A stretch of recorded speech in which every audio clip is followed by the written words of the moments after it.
Hey there, nation, and welcome to the show where we help you to play miniatures wargaming on a budget. It is I, Commander Chiefskate, and we're back in an episode of Way of the Underhive. This series is dedicated to helping brand new players to Necromunda build their starting rosters and learn more about the game mechanics of their favorite gangs. And on today's episode, we will discuss playing a Slave Ogryn Gang in the Aranthian Succession. We will discuss the positive and negative aspects of playing in that campaign setting, as well as that campaign setting's impact on Slave Ogryn Gangs. We'll discuss good options for alliances, brutes, hang-arounds, as well as hired guns for Slave Ogryns, as well as provide you a 2,400 point starting roster that you can use in your very first campaign. At the same time, we'll also talk about how to play this gang on the tabletop, as well as how to develop it as the campaign proceeds. Now, because this video will be a little bit more of a deeper dive, I will put timestamps down in the description box down below, so that you can click and navigate to the part of the video that interests you the most. So when it comes to Slave Ogryns, I have a couple of questions for you. Why would you want to play Slave Ogryns? Because anything else is just too easy. You want a challenge. You want to reenact the glory days of the pit slave vibes from the 1990s. You always want to be underestimated, and you want to crush your enemies, both metaphorically as well as literally. If that's what you want to do, then Slave Ogryns is for you. So let's go ahead and start talking about this gang. The best positive of playing in the Aranthian Succession is the increase of starting credits you have to create your gang. Depending if you're staying on the Underhive exclusively or planning on venturing out to the Ashways, you have anywhere between 2,000 to 2,400 credits to create your gang. If you're staying in the Underhive, you only get 2,000 credits. If you plan on going out to the Ashways, you get 2,400, and you can use those 400 credits for your vehicles as well as for mounted fighters. Now, a lot of novice players, when they see that increase in point value, they mistakenly make the error that they gotta double the size of their gangs in order to require that point value, but that's actually incorrect. Instead of creating your game that's around 22 to 25 miniatures, instead just focus on the normal size gang you normally have for a campaign, except this time around fully equip them with everything they need to be in order to be successful in that campaign. Give them really powerful weapons, give them good armor, give them weapons and war gear that will help them take on any kind of situation they might run into out in the Ashways as well as the Underhive. Go for what I like to call a quality build rather than a quantity build as well. And what this will do is allow you to create a vast variety of different builds for different gangs, adding a lot of variety to an already amazing game as it is. Now, with that being said, there are some negatives with the Aranthian Succession, one of those of course being the balance bandwagon. However, for you playing a Slave Ogryn game, that will not be much of a problem for you. I find that a lot of balance bandwagon people don't really have it out for Slave Ogryns. I think it's because there's so many handicaps in the Slave Ogryn gang already, there's not much to complain about fighting against a Slave Ogryn gang, but I'm pretty sure that the moment you start winning in your campaign though, the balance bandwagon guys will be flocking about how overpowered Slave Ogryns are. Another thing you have to worry about as well is that the Aranthian Succession is also narrative heavy as well, so if you're not much into a narrative gameplay kind of person, this campaign could be a little bit more difficult for you, but I say give it a shot because it is a lot of fun either way.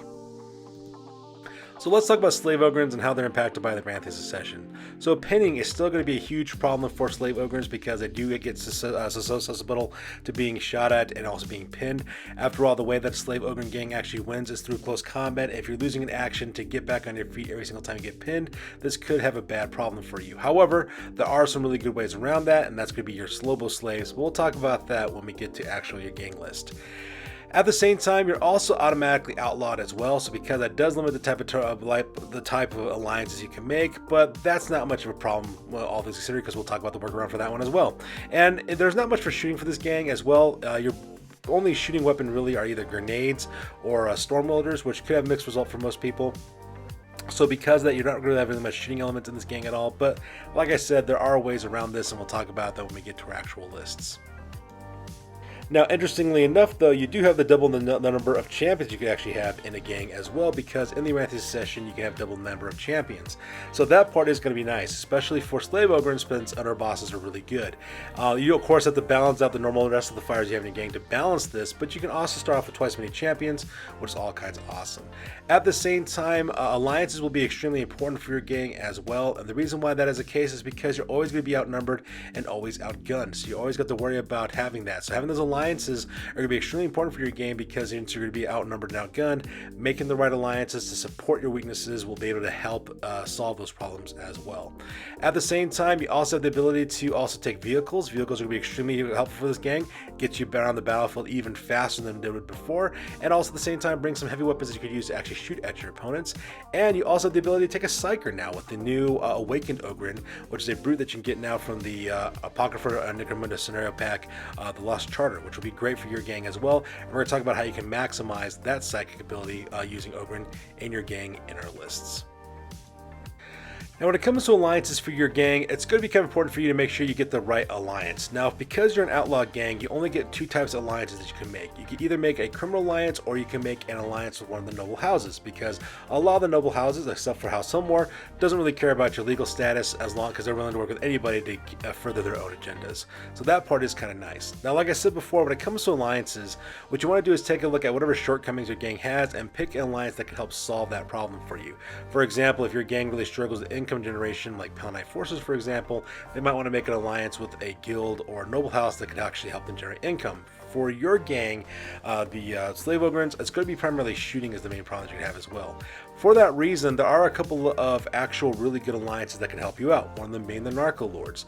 Narco Lords get you access to chems, which is all kinds of awesome for your Slave Ogryn gang.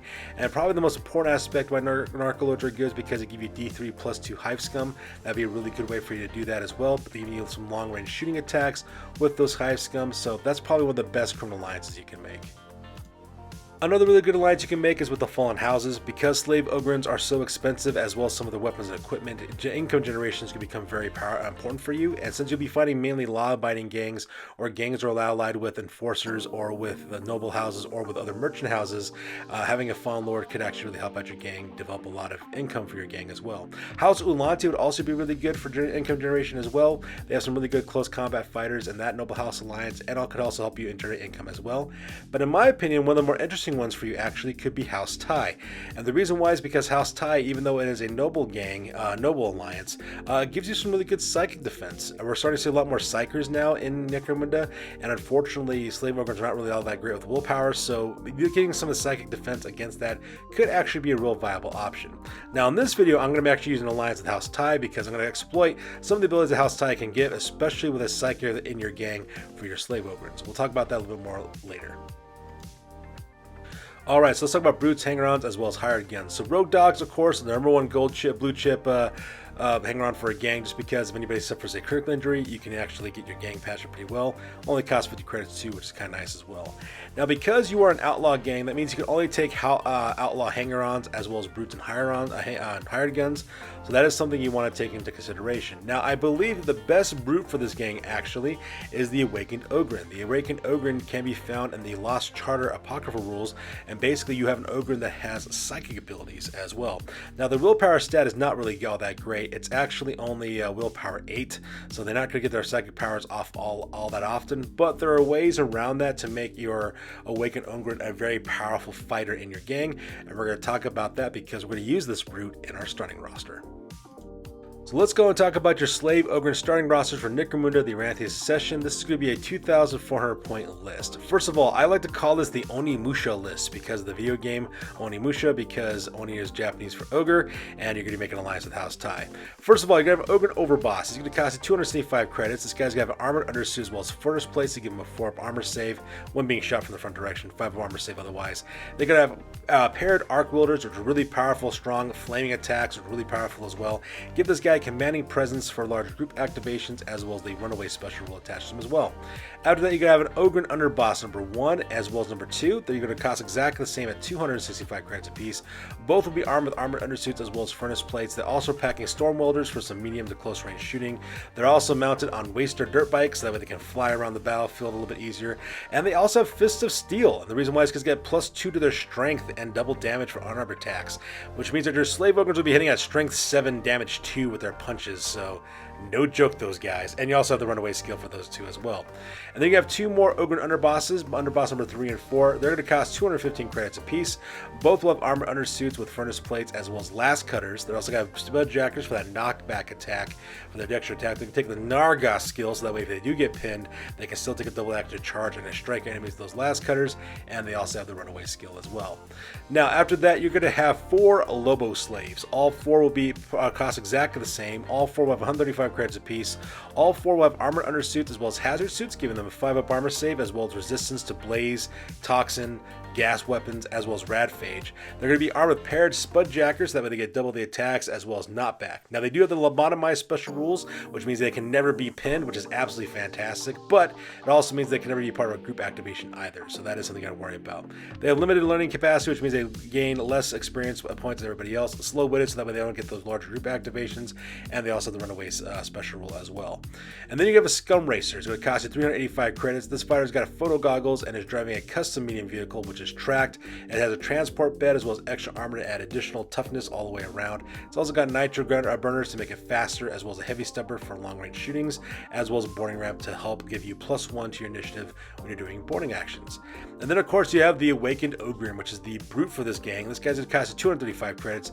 This character's going to come with furnace plates as well as paired automatic fists automatically. They have the loyal as well as slow-witted special rules, as well as the Awakened ability, which means this guy also has psychic abilities. It is a non-sanctioned psychic. It also has the headbutt skill, and because you can pick psychic abilities now because of the Book of the Outcast, you're going to give this guy Biomancy discipline. What he's going to do is got fast healing, so that way he can take care of flesh wounds for himself as well, as we'll reroll injury dice. You're going to give this guy Arachnosis, so that way he can have all kinds of movement busts to climb and also to leap, stop bleeding to remove the flesh wounds off of your other Ogryn fighters, and the Quicken to make this guy even faster and have better initiative. Now you might be thinking, why does he have 3 powers? And the reason why is because you're making an alliance with House Tai. Now the benefits from House Tai, of course, is that you do have Noble Intrigue, which means that it doesn't matter if you're law-abiding or an outlaw gang, they'll still make an alliance with you. And Psychic Training, which means that you gain another psychic power for a fighter with either the Sanctioned Psychic or non-sanctioned psychic special rule, which is going to go to your Awakened Ogryn. So give them 3 powers rather than the 2 that they originally start off with. You also get access to the Amioto Coven, and we'll talk about that a little bit more in detail in a second. Now you do have some significant drawbacks. You do have Disturbing Visions, which means that while allied with this alliance, after deploying, a random gang member is chosen, and that fighter actually must take a willpower test. And if they fail, they get a flesh wound, which is not a big deal because if they're within range of your Awakened Ogryn, they can use Stop Bleeding and take that flesh wound right off of them, which is also kind of cool. You also have the Cost of Lies handicap as well, which means that in the pre-battle sequence, if you roll a double for any scenarios, your enemy gets to choose a scenario and you don't, so you do have to worry about that.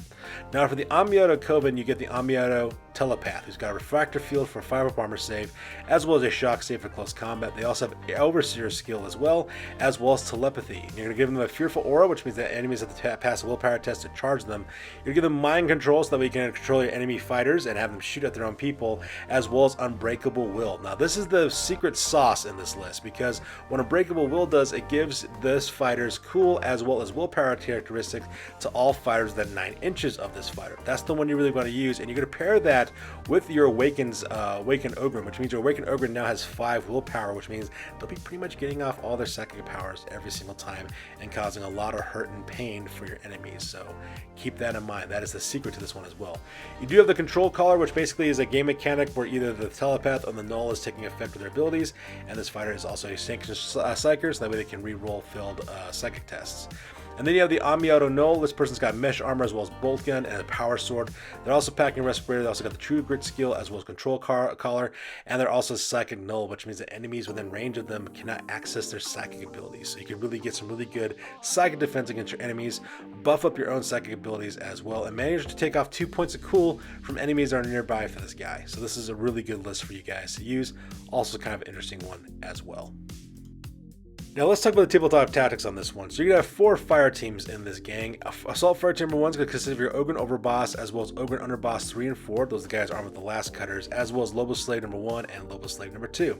Assault Fire Team number 2 is going to consist of your Amioto Telepath as well as your Awakened Ogryn, as well as Lobo Slave number 3 and Lobo Slave number 4. Now your Support Fire Team number 1 is going to consist of your Scum Racer number 1 as well as your Amioto Null, and the Support Fire Team number 2 is going to consist of Ogryn Underboss number 1 and Ogryn Boss number 2. Those are the guys armed with the Storm Welder, also mounted on Waster dirt bikes as well. Now Assault Fire Team number 1 and Assault Fire Team number 2 and Support Fire Team number 1 are all mounted on the custom medium vehicle. Meanwhile, Support Fire Team number 2 flanks the custom medium vehicle, protecting the flanks on either side. Now the convoy moves straight towards your enemy, suppressing the main body with heavy stubber and bolt gun fire. And when within range, the assault begins. Support Fire Team number 2 veers off to one of the flanks and flanks the enemy, suppressing them with their Storm Wielders. And if they're engaged and win in close combat, remember they have unarmored attacks that have strength 7 damage too, so they can also take care of themselves as well. Now, Assault Fire Team number 1 and Assault Fire number 2 will then dismount, and Assault Fire Team number 1 will charge towards the enemy, cutting down anyone they come across. Meanwhile, the Amioto Telepath will activate Unbreakable Will, transferring her willpower and cool stats to all fighters in 9 inches. This in turn will then affect the Awakened Ogryn, who will be able to use Arachnosis and or the Quick Gain to move across the battlefield and destroy all who comes across them in their path. At the same time, the Awakened Ogryn can heal any flesh wound the gang also suffers, and once both fire teams steamroll over anybody that they engage in close combat, it's a very simple tactic, but then again, the best approach sometimes is the most direct approach, and that really exemplifies what Slave Ogryn are really all about. So as the campaign develops, begin by purchasing hazard suits for your overboss as well as your underbosses as well. Now, Grad is not really good for armor save because it only gives a 6 of armor, but when combined with the undersuits, it'll give him a 5 of armor save. But the real reason why you want those is because it gives you protection against toxin, gas, blaze, as well as radphage weapon traits. That's the real reason why you want to take those as well. Next, also purchase respirators for the entire gang to protect everyone from any gas as well as toxin attacks, so that way they can make them a little bit more survivable in case your enemy is using those things. Afterwards, I suggest purchasing photo goggles for your gang so that way your gang can also see in the dark as well. Now, for recruitment, I would suggest recruiting Scum Racers who are equipped with Ridge Runners for the most part. And the reason why is because Scum Racers only cost 20 credits a piece, a Ridge Runner only costs 95 credits, so you're able to get these for 115 credits a piece, and equip those Ridge Runners with heavy weapons. So missile launchers, mining lasers, twin-linked heavy steppers, whatever you can get for you on these weapons will be better, and also be able to bring those heavy weapons to deploy on your enemies. At the same time, also pair a Lobo Slave onto every one of these Ridge Runners that you recruit, because that way they can fight off any potential attackers for that as well. And of course, if you can't get those items, a Rock Gardener with twin-linked autocannons will also do the trick as well, so keep that in mind. You'll be getting your shooting attacks with your vehicles, not so much with your fighters on this one. So in conclusion, upgrading your gang with powerful weapons, war gear, and vehicles is the hallmark of the Aranthian Succession. With double the credits to start off with, you can really make some really powerful builds and make some really interesting gang lists as well. And remember, when it comes to building your gangs, always go for a quality of build over a quantity of build. Only have a few miniatures, but make sure that those fighters are fully equipped to deal with whatever situation that they might run into as well. And because new information is dropping from Necromunda all the time, I will keep on dropping new videos on this topic to help you on your Necromunda journey. So that's good for those of you guys. As always, please feel free to like, comment, and or subscribe. Your guys' input is invaluable to us as always. Also check us out on Facebook, Instagram, as well as blog.com for all the latest greatest hobby news related to this channel. That's good for those of you guys. I will catch you guys next one. Peace out and stay classy.